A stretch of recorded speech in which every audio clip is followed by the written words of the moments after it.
And now, from Pasadena, it's CCN Sunrise with Sehnita Joshua Mattison, Paulo Alejandria, the Crown City News team, and the CCN Sunrise segment stars. It's time to wake up San Gabriel Valley with CCN Sunrise. Good morning, everybody. Thanks for watching CCN Sunrise. Big news in Pasadena. Mayor Bill Bogaard announced that he will not seek re-election. Mayor Bogaard is in studio. He's going to join us and tell us about the big decision and what it means for the city. I'm Sehnita Joshua Mattison. And I'm Paulo Alejandria. Also, we have attorney Daniela Romero, and she's going to share some helpful advice to help students get rid of their student loan debt. But we got some pretty devastating news in the world of entertainment. World famous comedian Joan Rivers. Trailblazer, basically. A trailblazer, basically, especially for women, for female comedians. I guess that's a hard industry to break into, and for her to have the long career that she had, you know, co-hosting with or guest hosting with Johnny Carson, which is a great achievement in itself. It is. I mean, you know, not many women have broken into that. Yeah. So, and especially given the era that she came up in, so she'll sorely be missed. She will. I mean, you know, she told it how it was, and you know, sometimes would rub people the wrong way with that, but you got to give her credit for her boldness. Exactly. Well, now here's a look at some of the news headlines happening right here in the San Gabriel Valley. And now, CCN, Crown City News. Your news, your neighborhood starts right now. What do the iconic toys, the hula hoop, hacky sack, and silly string all have in common? These popular kids' fads were all created right here in the San Gabriel Valley by a company called Wham-o. But that old building, which also housed a local hot sauce maker, is coming down. CCN's Tony Mead tells us why. Hi everybody, I'm Tony Mead. This vacant San Gabriel property was once home to the Wham-o, the makers of frisbees and hula hoops, and even housed Hoi Fong Foods sriracha chili sauce. Now this landmark is set to be demolished within the week for 88 new townhomes. It was here at this site in the 1950s where Wham-o began manufacturing some of the most simple, inexpensive, and innovative toys that sparked the imagination and gave hours of enjoyment to kids around the world. A local resident tells us that this place has lots of history, and he is sad to see a piece of his childhood go. This is where they manufactured a lot of my childhood, with frisbees and all kinds of other crazy toys. In 1986, another iconic company moved in. Hoi Fong Foods, with this famous rooster, took over the building to make its sriracha hot sauce. They were here until they moved into a state-of-the-art factory in Irwindale over the last few years. The 77,000 square foot portion of the warehouse on the Rosemead side, where Hoi Fong did most of its manufacturing, will be sold for future industrial use. In the meantime, the demolition process is set to get underway next week, and by the beginning of 2015, construction of the townhomes should be complete.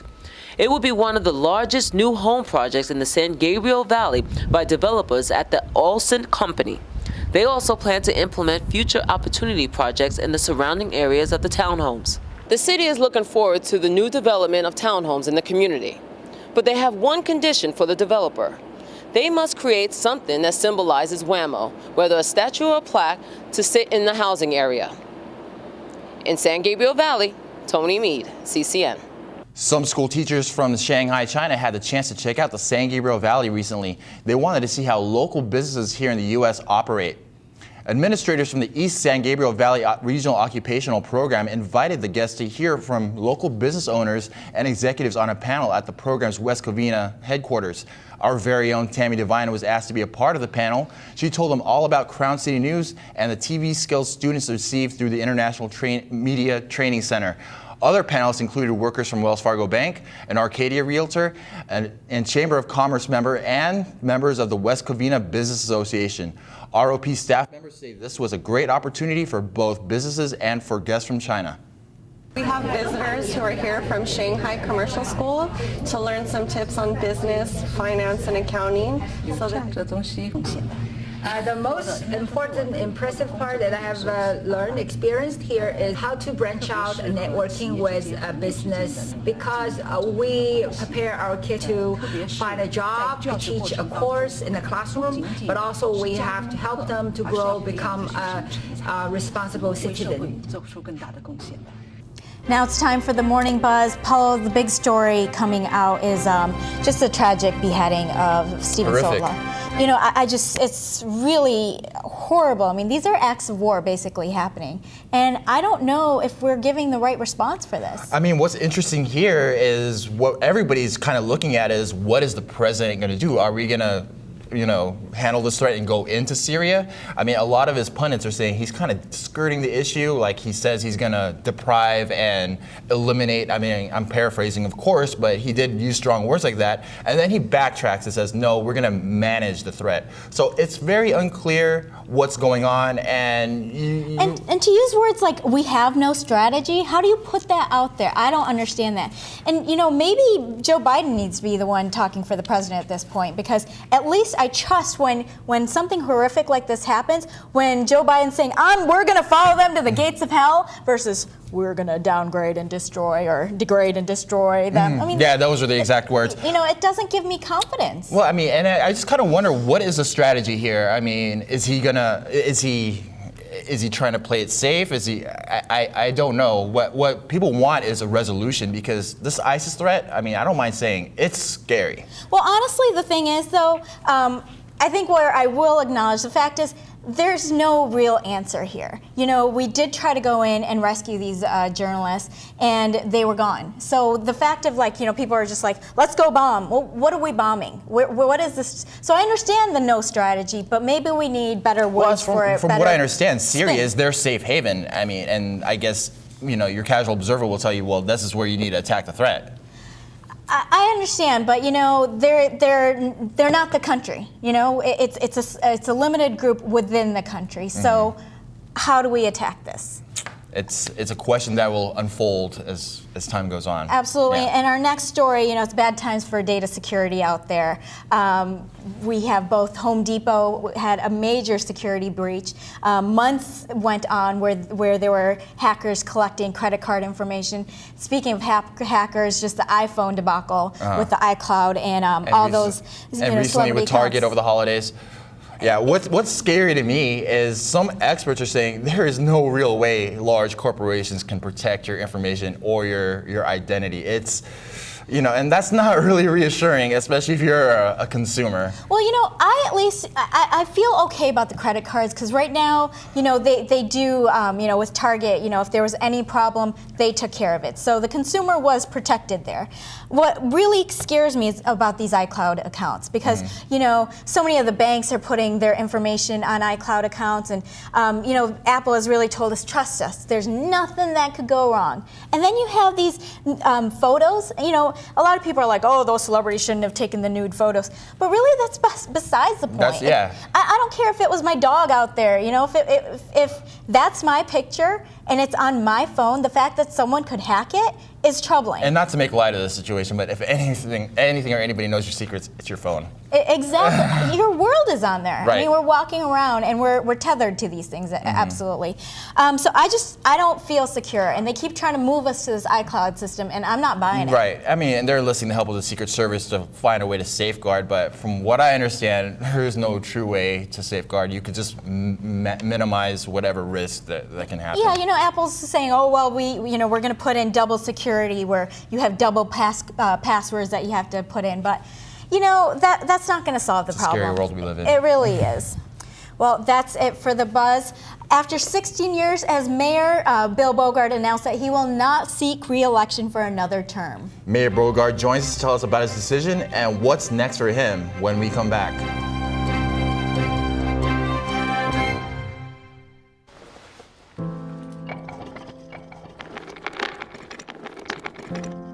Maybe he's really focused. Hey, Michael. Michael. Maybe he likes spinning the wheels. Maybe he just loves trucks. Maybe he's just being a boy.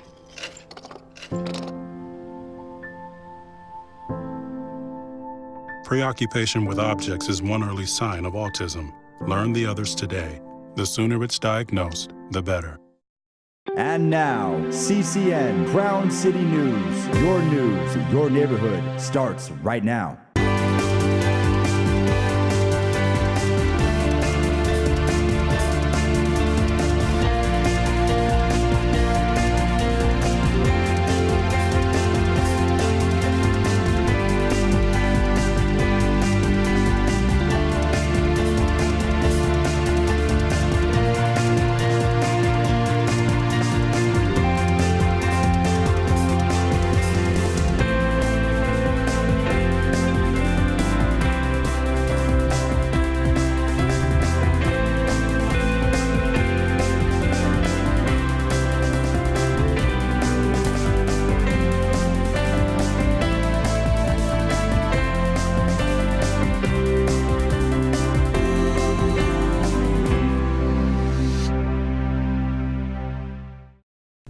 After 16 years, many were wondering if his run would keep going. But Pasadena Mayor Bill Bogaard put questions to rest when he announced this week that he would not seek re-election for another term. He's here to tell us about that decision. Thanks for being here, Mayor Bogaard. Now, did you know about this decision for a while? I mean, like, you know, deep in the gut? I would admit that I was on the fence for a long time, a couple of months, because I have enjoyed my work as mayor so very much that it's hard to consider the thought of giving it up. But I also, during August, had a wonderful time with my family on vacation, my children and grandchildren, and that was something of a closer in my decision. I decided I really needed more time for things other than the city, as much as I love the city. Now, Mayor, it's been 16 years that you've been the president of our I mean, not president, the mayor of our city. Sorry, you're very presidential. The mayor of our city. Tell me, like, how do you foresee the change of pace affecting you? Because I mean, it's pretty, it's pretty fast paced as the mayor of our city. I've had the opportunity, because of not having a full-time professional commitment in addition, to devote quite a bit of time to the city, and I've tried to take advantage of that to promote the city in various ways. I attend groundbreakings and ribbon cuttings, and I do that proudly in support of the businesses and the other organizations. I was here at the studio when there was a grand opening, and it was so much fun to be part of the celebration and to say, this is important for Pasadena, good luck, and work hard. I also spend time speaking about urban affairs. I've had invitations from various conferences and so on. So I've devoted a lot of time, and I expect that once I step down on the first Monday of May, not only will I have a lot more time under my control, but I might even disappear for a few weeks and have some fun. You can run, but you can't hide. They will track you down, you know? I just want to put these 16 years in perspective. What were some of the goals you had back in 1999 when you took your post, and have you seen those things come into fruition? What was the evolution there? When I ran for mayor in '99, my principal opponents had developed multi-page statements of what the future of the city should be in their judgment. And I was a latecomer to the campaign, and people turned to me and said, well, what are you going to do for the city? What's your platform? And I said, my platform is to support and strengthen a great city of Pasadena and to respond to the needs and the aspirations of its people. I said, I'm going out to every neighborhood of this community, and I'm going to ask, what is it that we need in Pasadena to make your life better? And I've tried to do that. I have a reputation for being in the community and being a good listener. I'm proud of that. And I hope that through the various things that we've done, what we've done is to make Pasadena a stronger and a greater city. Absolutely. You know, you've definitely been out there and you've been very accessible to us as well, and we wanted to tell you how much we appreciate that. But you know, Pasadena is known for so much, the Rose Parade and, you know, top universities.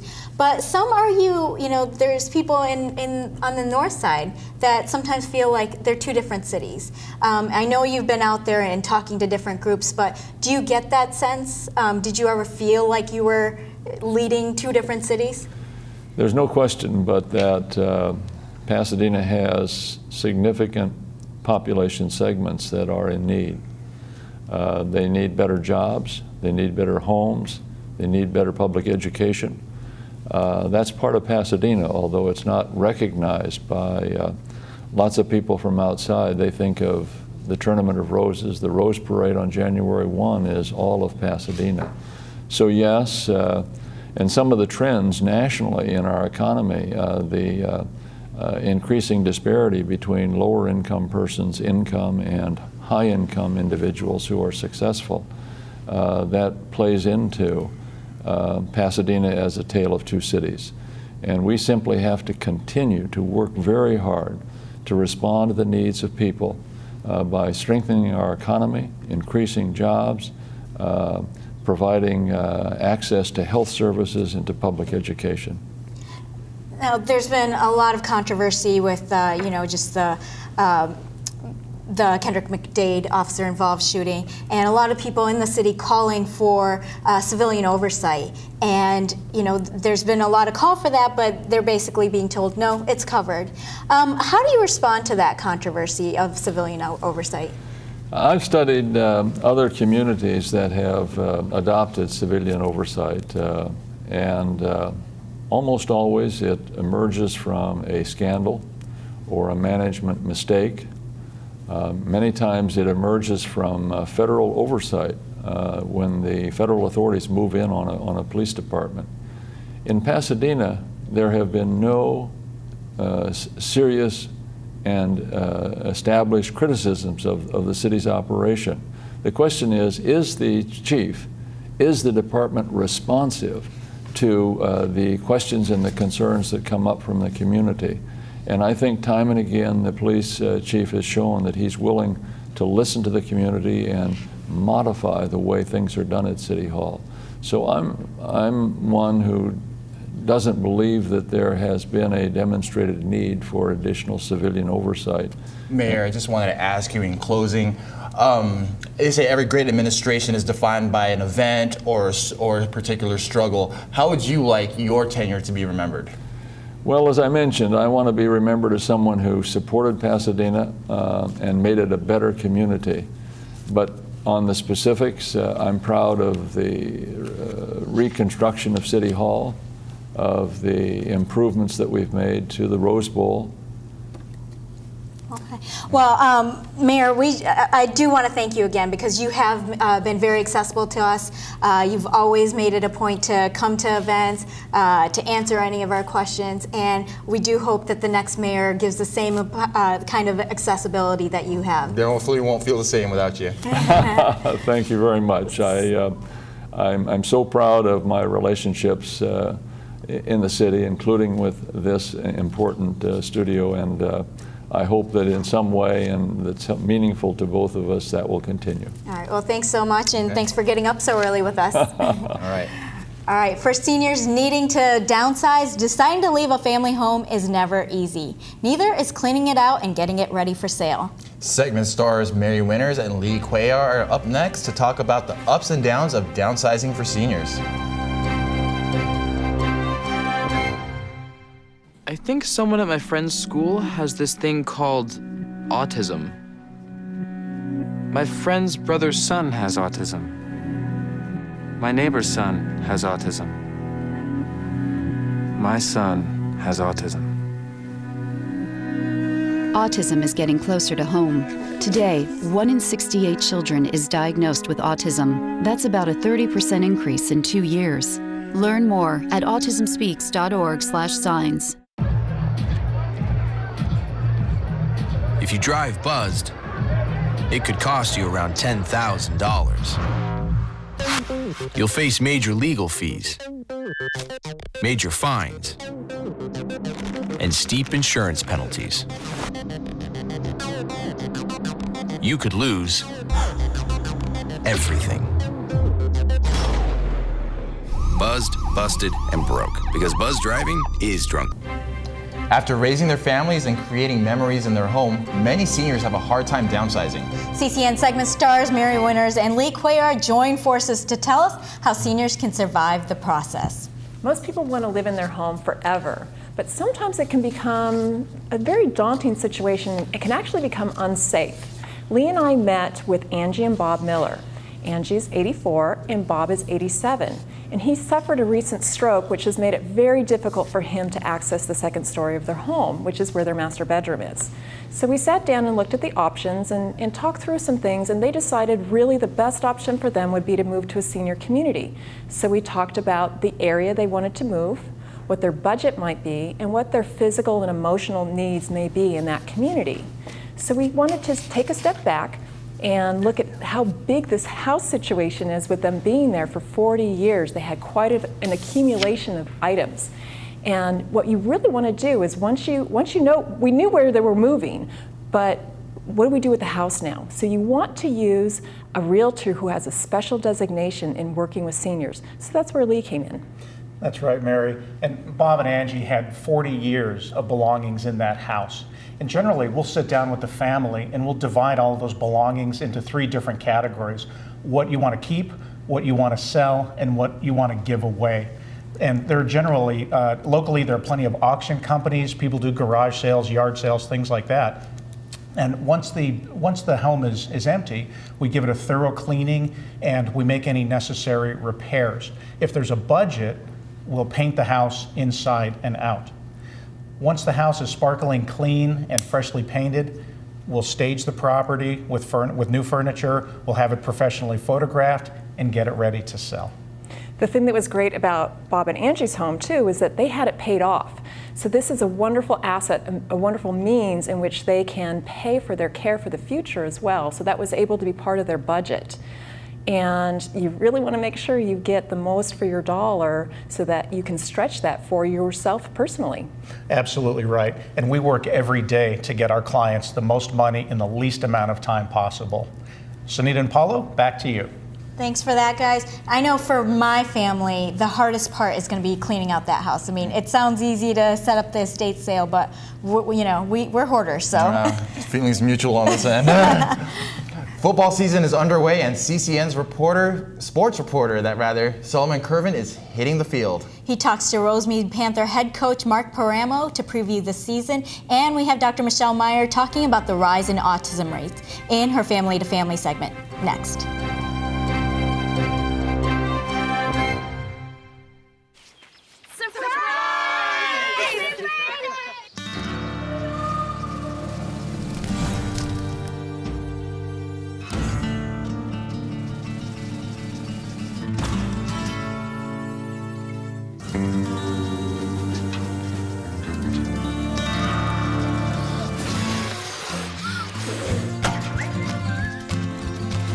Preventing wildfires. That's all Smokey wants for his 70th birthday.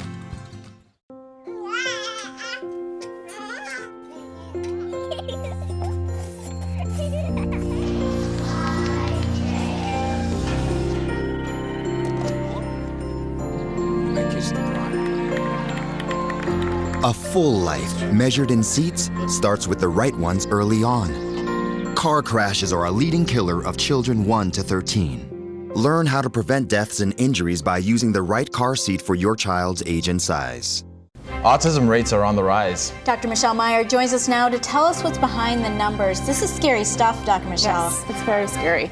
Unfortunately, the numbers are on the rise, and we really don't know why. And that's the problem. The actual link is not really determined. You know, according to the CDC, there are 1 in 68 children now diagnosed with autism in the U.S. Unfortunately, the prevalence number right now may not be accurate given how the information is collected. The CDC actually collects information from medical records of individuals that have been diagnosed, which doesn't take into consideration individuals that have not been diagnosed.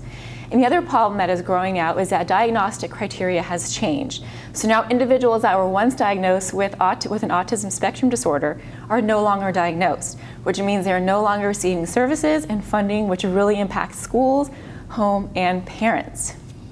So what I tell parents is if you feel that something's going on with your child and you're really not sure, what you really want to do is you want to speak to your pediatrician about their development and figure out where they are and where they're not. And if you see the red flags, so the red flags include not babbling, no social reciprocity, no social communication, those types of things. And the other thing that's going on now is that we still are bombarded with this theory between vaccinations and autism.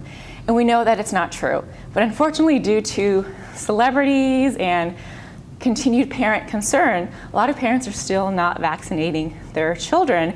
And now we're seeing a rise in instances of measles and now polio, which is really, really scary. You know, Sehnita, you and I talked the other day about sort of what does all this mean and what is the difference between autism and Asperger's and ADHD. So the problem is that, with diagnosis, what's going on is that children are being misdiagnosed, and so they're not receiving the services that they need. And is it a lot of times like, you know, it's sometimes just the kid's personality might be different from others, and parents want to put a label on it. Absolutely. And so they go and seek a label. Yes. But parents need to seek a label because that's how you get funding and that's how your child gets services. But you still have to be wary of those red flags that you had mentioned. Absolutely. But I had a friend who, her daughter had some of those, antisocial. But, now that she's older, that's just her personality. That's who she is, and she's okay. Absolutely. So it's scary. It's scary because the numbers are on the rise, and we can't figure out why. We can't figure out, is it environmental? I mean, there are risk factors. Yeah, okay? Those are definitely questions for the ages. We're going to have you back to tell us more about that. Thanks for that, Thank you very much. Rosemead High School's football season is well underway. Sunrise Sports reporter Solomon Curvin talked with Coach Mike Paramo about his expectations for the new season. Hi, I'm here at Rosemead High School here with head coach Mark Paramo, here to talk about their upcoming season. Coach, you guys finished 8-3 last year, second in the Mission Valley League. How do you guys look to respond?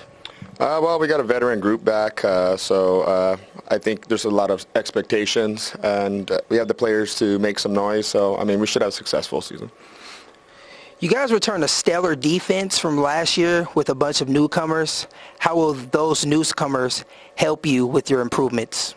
Actually, I have a veteran group. I think I have 7 of my 11 back from last year. So we have 4 fill-ins, or excuse me, 4 fill-ins from last year. I mean, like I said, we should improve from last week. What are some of the values you try to instill in your teammates and coaching staff? You know what, we want to be a dedicated group, and I think for the most part we are. I think we need to be more students of the game, concentrate on our film work, and work on the little things that we're missing. And I think if we do that, we should be fine. Is there anything else you would like to add? Like you said earlier, we have a veteran group that's capable of doing special things, and if we come out there and play the way we know how to play, we should be fine the whole season. Well, if you guys like to see the Panthers this Friday at 7 o'clock, they're having their first home game. In Rosemead, Solomon Curvin, CCN. In our second half hour, attorney Daniela Romero helps graduates reduce their student loan debts. And we're going to talk about investigations into police actions here in Pasadena and in Ferguson, Missouri. Don't go away.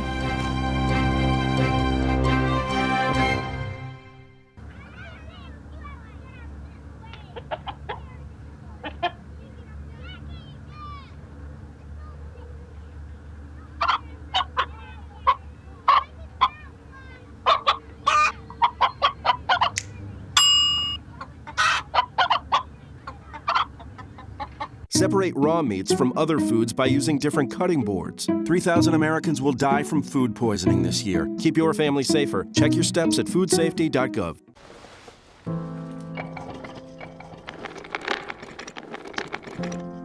Maybe he's really focused. Hey, Michael. Michael. Maybe he likes spinning the wheels. Maybe he just loves trucks. Maybe he's just being a boy.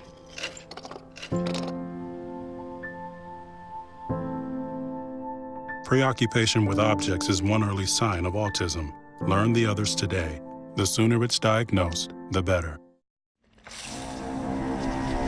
When some people struggle with their mortgage payments, they become frozen, petrified. Not knowing what to do, they do nothing. But the people who take action are far more likely to get the most positive outcome. Making home affordable is a free government program. Call now to talk one-on-one with a housing expert about the options that are right for you. Real help, real answers, right now.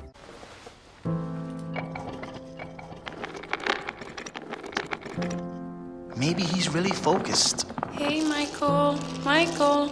Maybe he likes spinning the wheels. Maybe he just loves trucks.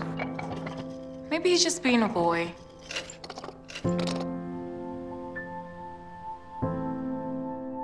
Preoccupation with objects is one early sign of autism. Learn the others today.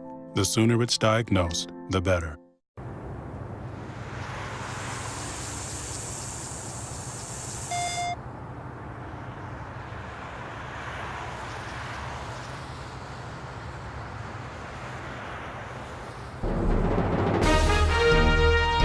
And now, from Pasadena, it's CCN Sunrise with Sehnita Joshua Mattison, Paulo Alejandria, the Crown City News team, and the CCN Sunrise segment stars.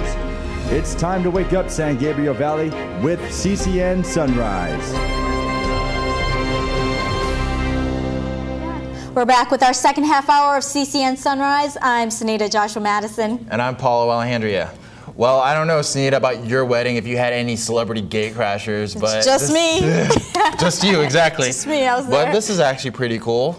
Snoop Dogg just crashes a wedding. I'm not going to be married anytime soon, I don't think, but I would welcome that sort of surprise. There's hope, Paulo. There's plenty of fish out there. You're saying like it's a bad thing. Yes, enjoy the freedom. Yeah. Yeah, it was great. There was a Hindu wedding happening, and all of a sudden, all these big trucks roll up, and out rolls out the dog. The dog pound comes out at this wedding. So the dog pound? The great thing was that he was so gracious about it. Yeah. That he actually took pictures with the bride and groom, and I guess the mother-in-law was a huge fan. Yeah. The bride's She mom. seems to be the one who was the most excited about it, right? I know. She was like, he's got to be in the pictures, and the bride and groom didn't quite know what to do about it. It's definitely a cool move on his part, though. He put it on Instagram. That's so awesome. Well, now here's a look at some of the news headlines happening right here in the San Gabriel Valley. And now, CCN, Crown City News. Your news, your neighborhood starts right now. It's been man versus frog on the mountains, but rock climbers may be happy to know that one of their favorite rock climbing spots, Williamson Rock, may soon be reopened while still preserving the habitat of the mountain yellow-legged frog. Williamson Rock backcountry area, which climbers have accessed for rock climbing since the 1960s, has been closed since 2006 in efforts to protect the habitat for the mountain yellow-legged frog. After increased requests for access, the U.S. Forest Service Angeles National Forest is working to implement a limited access permit that allows climbers access to the Pacific Crest National Scenic Trail as well as limited access to Williamson Rock. A visitor's permit will be required, and only a limited number will be accessed each day. They will also implement seasonal closures to minimize impact on wildlife. Planned developments for access include a 1.5-mile trail system, long stream crossing platforms, and an artificial bridge. Most people don't know, but Huntington Hospital offers free health screenings and counseling. CCN's Andy Rocco tells us about the program. Hi everyone, I'm Andy Rocco, and we are here at the Altadena Senior Center where free health counseling and screenings are being given. Not everyone knows about the program, but Huntington Memorial Hospital has been offering free health counseling and screenings to the community for years. The screenings most benefit those without insurance and lower income populations. Registered nurses administer tests on a first-come, first-served basis to diagnose diseases such as hypertension, diabetes, as well as offer personal health guidance. Pasadena is an area rich in resources for medical and social and mental health services, but our neighbors and citizens often don't know about it. Registered nurse Carla Parthma recommends the elderly community take advantage of the screenings more often, but also a younger person, if they have a family history of high blood pressure or diabetes in their family, we would encourage them to come more frequently. In an effort to reach a younger demographic, the program also offers screenings at the public libraries.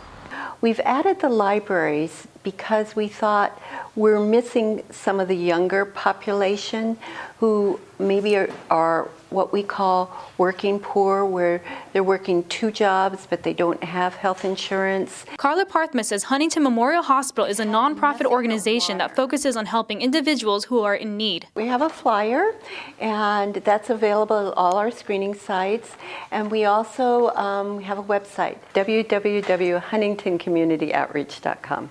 Screenings are given throughout Pasadena, and no appointment is necessary. For more information, you can contact the Huntington Hospital. In Altadena, Andy Rocco, CCN.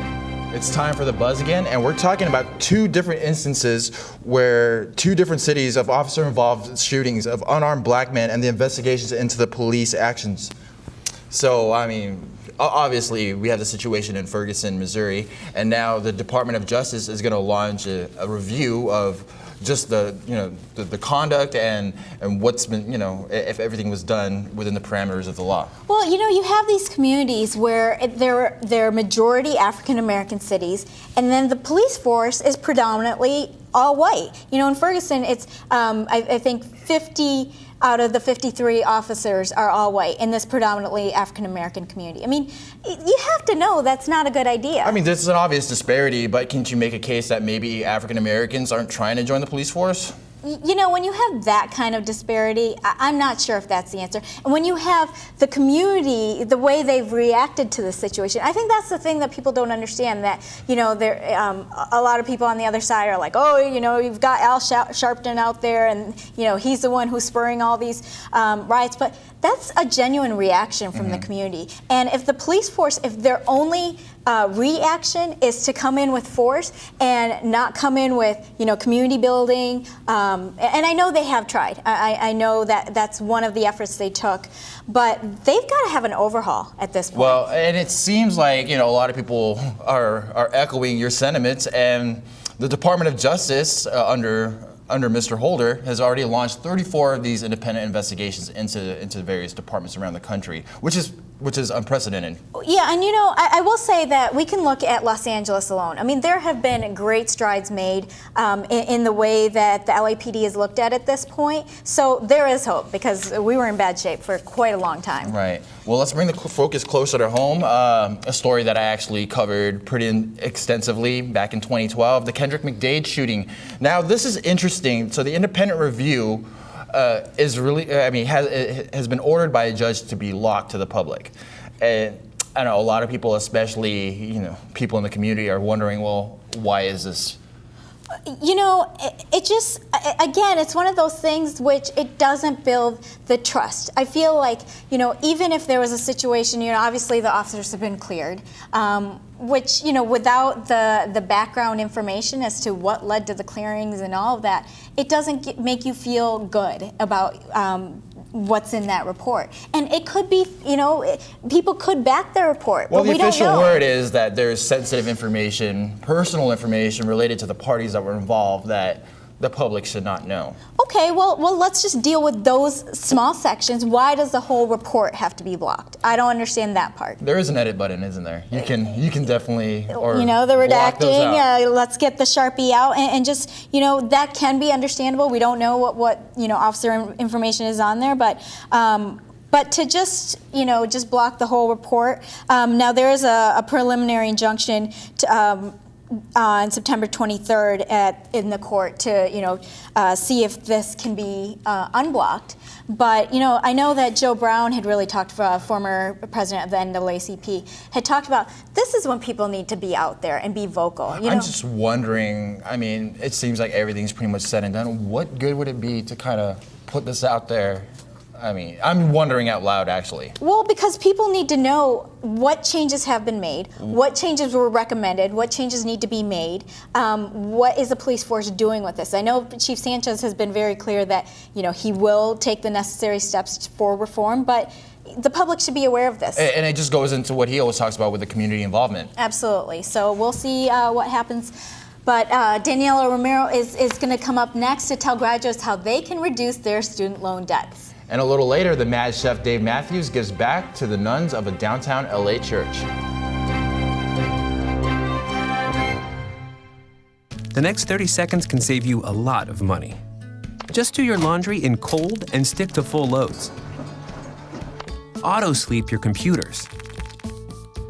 Plug your gadgets in a power strip and switch it off when you're done. Headed out? Turn back your thermostat by 10 degrees. And drive sensibly. The more energy you save, the more money you save. Find other great tips at energysaver.gov.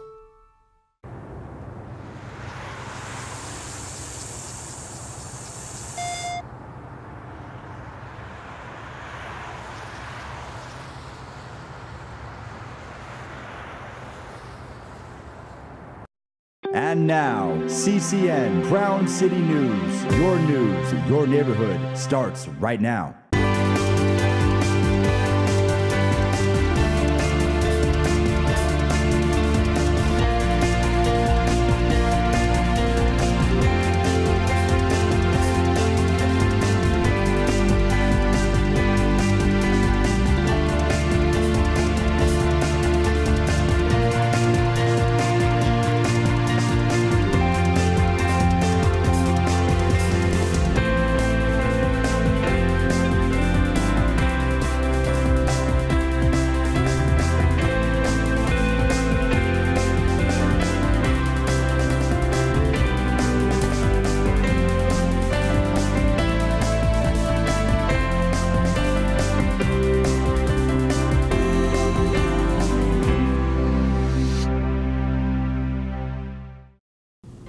With college costs rising, many students reach bankruptcy. Attorney Daniela Romero is here to talk about programs that help students pay off their student loan debt. Well, Daniela, I'm all ears. Well, you know, Do tell. The cost of college is rising exponentially. In fact, it's rising like 6 to 10% a year. So it's getting harder and harder for students to actually pay off their debt. Yeah, I had a parent on Facebook put out there who's a professional, like is very conservative and traditional, and she started saying, "I'm questioning if college is really worth it." Yeah, Well, is that the right attitude to have? Well, you know, you certainly do have to ask the questions, but once you do a little bit of research, you'll see that for most people, yes, it is worth it. Because, you know, even though you're going to come out of school with a lot of debt, you're more likely to get a job, even in a difficult, you know, economy. Your college graduates earn on average about $17,500 more per year than a non-graduate. I mean, things seem to be on the upturn, but with a struggling economy, a lot of graduates are caught in a vortex of like, okay, I'm saddled with this debt, but I can't really get out there in the job market because nobody's really hiring anybody with my skills. Address that problem, and I mean, is there something somebody in that position can do to kind of? Yes, there's a lot of things that people can do, and there are a lot of things that people don't even realize, programs that the government has. I know that about a year ago I had read something that of the 40 million people that owe student loan debt, only 700,000 had applied for a government program that would allow them to pay, you know, based on their income. That they qualify for. Yeah, that they qualify for. So you have to seek out and do some research. There's government websites that have to do with student loans and debt and the programs that they offer. There's at least 3 programs that, you know, offer a repayment plan based on what you earn. You know, there's also programs for like teachers, you know, who give back to the community and they can discharge a certain amount of debt, or if you're a public employee or work for a nonprofit full-time, they allow you to forgive the rest of your student loan even if you haven't paid it all off after paying in for a certain period of time. Is that fair to a lot of those people who are paying off their debt? Well, the thing is, they're giving back to their community. So, you know, if you have somebody that's working in a lower income community, you know, as a teacher, there's incentives there to, you know, bring people into those schools, you know, to, you know, work. So for a lot of these people who don't know about these programs and are just, you know, trudging away, trying to pay them off and maybe get behind, is bankruptcy the right call for them? Well, sometimes it is. You know, what I would say, and this is what I do for some clients, I am a consumer bankruptcy attorney, but I've noticed that more and more I'm getting people with student loan debt that are being sued by these companies, you know, and one thing I tell people is don't ignore a lawsuit because it usually triples by the time it goes to a judgment. I'd seek out, you know, some, you know, other options like the income-based repayment plan. You know, I usually use bankruptcy as a last resort, you know, to get them. That has long-term repercussions, doesn't it? Well, you can't discharge the student loan debt in bankruptcy unless it's a hardship, but you can get on a repayment plan that may be less than what the government offers. All right. Well, thanks so much for being here and putting that information out there. It's really important. So thanks for being here, Danielle. Thank you. Thank you. Netflix stock seems to be hot right now. But is it worth the investment? Segment star Bob McClure gives us a look at the markets in the CCN Sunrise Money and Market segment. Next. I think someone at my friend's school has this thing called autism. My friend's brother's son has autism. My neighbor's son has autism. My son has autism. Autism is getting closer to home. Today, 1 in 68 children is diagnosed with autism. That's about a 30% increase in 2 years. Learn more at autismspeaks.org/signs. If you drive buzzed, it could cost you around $10,000. You'll face major legal fees, major fines, and steep insurance penalties. You could lose everything. Buzzed, busted, and broke. Because buzz driving is drunk driving.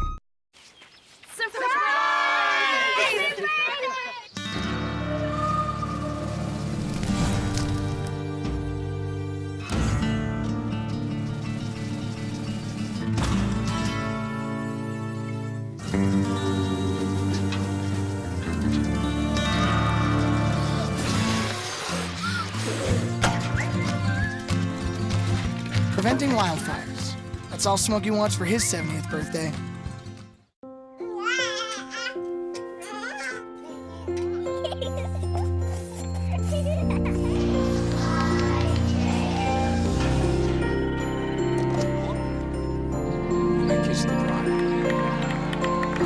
A full life, measured in seats, starts with the right ones early on. Car crashes are a leading killer of children 1 to 13. Learn how to prevent deaths and injuries by using the right car seat for your child's age and size.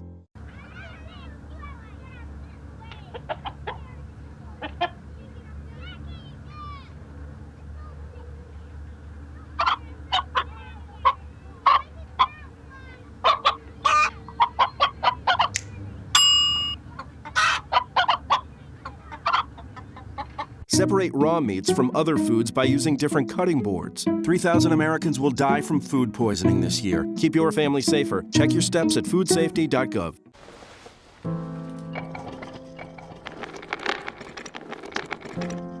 Maybe he's really focused. Hey, Michael. Michael. Maybe he likes spinning the wheels. Maybe he just loves trucks. Maybe he's just being a boy.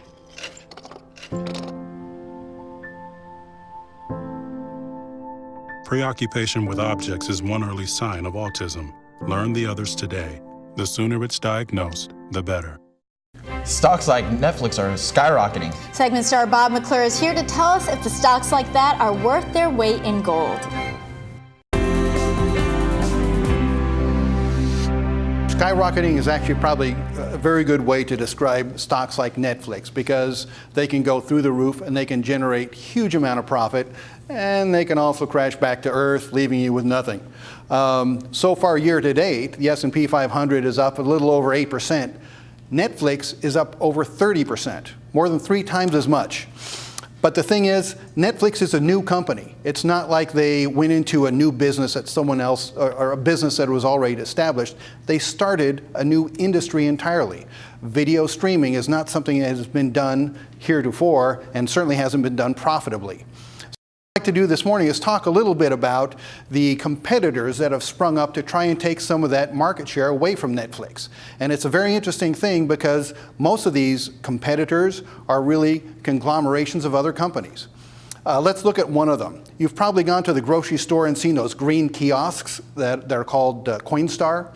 Coinstar is a parent company of another company, Redbox. Redbox is where you can get those videos via the kiosk, and actually Redbox is one of the companies that helped put Blockbuster out of business. The thing is, Coinstar and Redbox have teamed up with Verizon for digital streaming, so now they're trying to move into the same space as Netflix. To figure out if they're going to be successful or not, it's going to be pretty difficult because it's 3 companies that we're trying to look at. Let's look at another one you probably know much better, Hulu.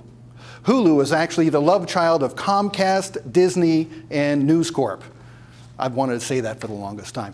The thing is, Hulu is part of 3 separate companies, but they don't have their own freestanding financials, so we can look at them and see how they're doing.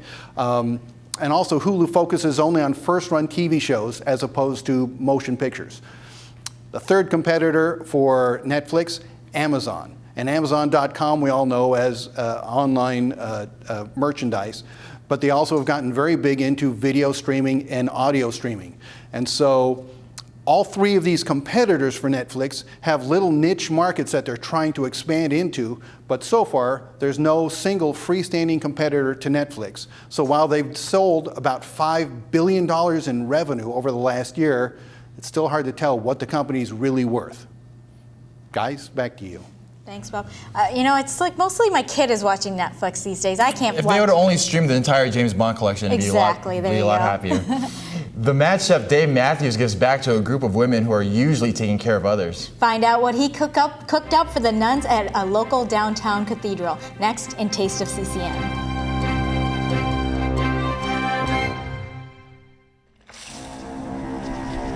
When some people struggle with their mortgage payments, they become frozen, petrified. Not knowing what to do, they do nothing.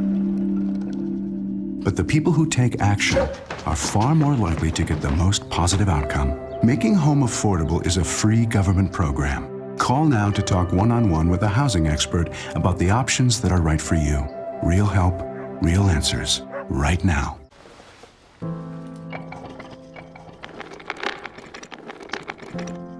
Maybe he's really focused. Hey, Michael. Michael. Maybe he likes spinning the wheels. Maybe he just loves trucks. Maybe he's just being a boy.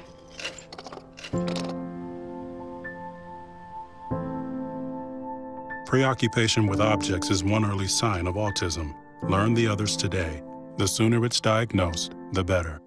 The next 30 seconds can save you a lot of money. Just do your laundry in cold and stick to full loads. Auto-sleep your computers. Plug your gadgets in a power strip and switch it off when you're done. Headed out? Turn back your thermostat by 10 degrees. And drive sensibly. The more energy you save, the more money you save. Find other great tips at energysaver.gov.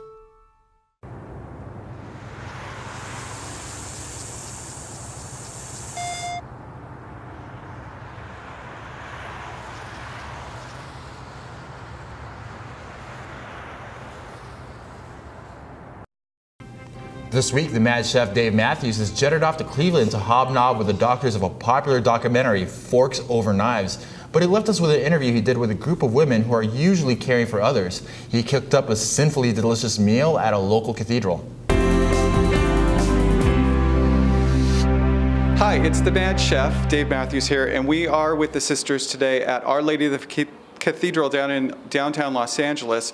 We're actually in the convent and we're giving back to them for all the service that they provide to all the parishioners and actually to anybody that needs any kind of savior or any kind of help. They're here for you. So today my team is here and we're actually giving back. I have a couple people here cooking. Yvonne, why don't you turn around and say hello? Hi. So talk about what you're cooking. It looks like you're doing some kind of a chicken. Yeah, so right here what we did, we shredded some chicken. Right. And then we put it in here with some butter. And we're about to season it with salt and pepper. And the point of this is that we're gonna baste the chicken so it cooks with its own fat and its own butter. Fantastic, it looks delicious. And then we also have some macaroni and cheese that we just took out of the oven. A little comfort food for the nuns, just to thanking them for all the hard work that they do for us.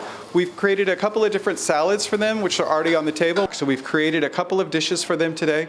We've made a baked chicken with some homemade macaroni and cheese and some hand-cut carrots along with some pearl onions and some spring peas. I was told that you need some work done on the building. There's some issues with the parking lot and some of the gates from earthquake damage. Is that correct? Yeah. So how can we get back to you? Who would like to talk? We have to think how to provide some opportunity for people to maybe do some fundraising. Okay, so we're at 501 North Beaudry in downtown Los Angeles. If anybody would like to make a donation to help the rectory here, it would be so greatly appreciated. And we'll talk more about doing a fundraiser to help the sisters, and any needs that they may have, we'll share in future broadcasts. Thank you so very much, sisters. I can't thank you enough for all the work that you do. It means so. Sister Disciples of the Divine Master. So, Sister of the Disciples of the Divine Master. Okay, and that's at 501 North Beaudry here in downtown Los Angeles. Thank you very much. Thank you to each one of you to continue to work and to study. That's right, work and study and cook. We worship you. We sing your praise and glory, Lord our God. Thank you for everything. This is why we're here. That's it for the show. We'd like to thank all of our sponsors for supporting the show. Big thanks also to Mayor Bill Bogaard, Attorney Daniela Romero, and thanks also to our crew, especially to you out there watching this. See you next time.